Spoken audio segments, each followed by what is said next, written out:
In the fall of 2014, a man named Curtis Webb was driving alone through the Nevada desert when something stepped into his headlights.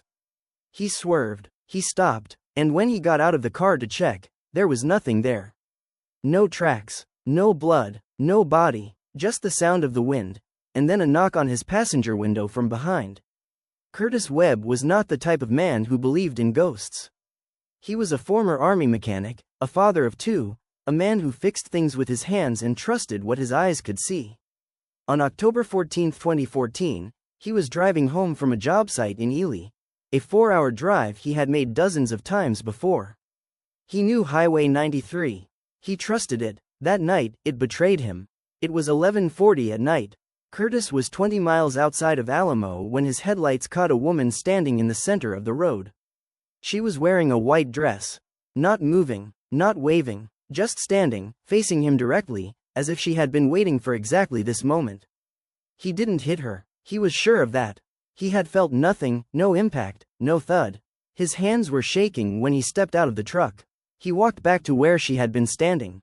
The road was empty. The desert was silent. And then he noticed the sand on the shoulder, completely smooth.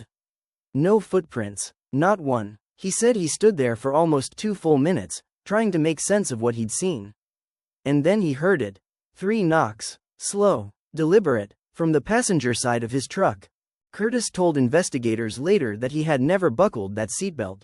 He never used it. The latch mechanism was stiff. It required real force to click in. Someone, or something, had buckled it from inside the truck while he was standing 20 feet away on an empty Nevada highway. He drove at 90 miles an hour for 11 minutes before he allowed himself to look in the rearview mirror. He told himself the backseat would be empty. He told himself there was a rational explanation. He looked up at the mirror, and he saw her sitting there, eyes closed, hands folded in her lap, still wearing the white dress, completely silent. Curtis called 911 from a gas station in Alamo.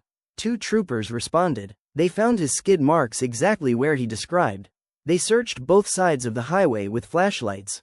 No woman, no vehicle, no evidence anyone had been there at all. One of the troopers made a note in the report that later caught the attention of a paranormal researcher in Las Vegas. The stretch of road where Curtis stopped had been the site of a fatal accident in 1987. A young woman in a white dress, struck by a drunk driver. Her body was found 3 days later in the brush. She had never been formally identified. Curtis Webb never drove at night again. The passenger seatbelt in his truck, he had it removed entirely. He says even now, 7 years later, he still checks his rearview mirror every few minutes when he drives.